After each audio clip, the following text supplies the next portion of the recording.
mangwana nemasikati manheri kwese kwamuri kumativi enyika. Starangu ndoitwa Anesu, ndiri mudzidzisi wepachikoro chiri padandemutande chiri pakero ye www.fundayi.co.za.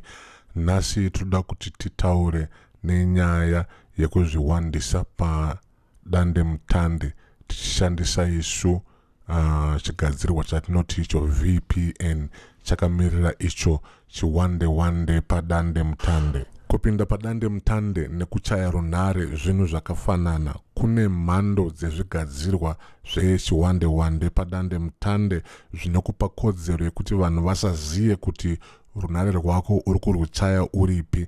Nhasi chaongorora chimwe chezvihwandehwande padandemutande chinonzi icho Express Vpn chino chiri panapa ichi. Handiti kuti tipfekere isu chipfekerwa che-Express VPN tinouya pachitsvagi chedu padandemutande tonyora isu mazwi ekuti Express VPN, togamuchirwa nechikamu chino chichatipa icho kodzero yekuti tiwane mwenza wekuti tikakate isu modzi yekuti tisime chipfekerwa chedu mukombiyuta medu nekuya pano pakanzipo get Express VPN. Indiri pakombiyuta yemhando yeMac.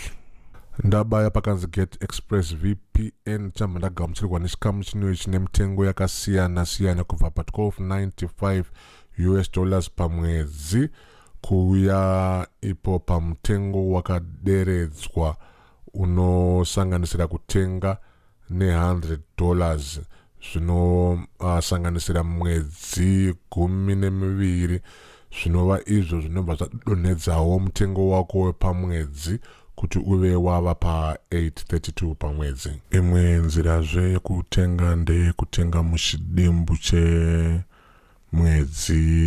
mitanhatu.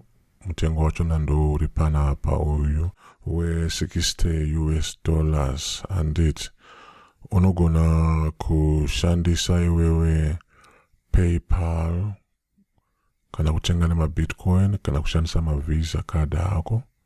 Handitika saka wapedza kutenga uchambva wapiwa mwenza kana kodzero yekuti uchikwanisa kukakata chihwandehwande padandemutande chatiri kuti icho VPN. Tisatenderera mberi kuona mashandiro achinenge chichiita, tinokumbira kuti mubaye pakanzi subscribe pazasi pechionekwa chino kuti mupinde muboka redu rezvidzidzo refundayi.co.za. Maita basa.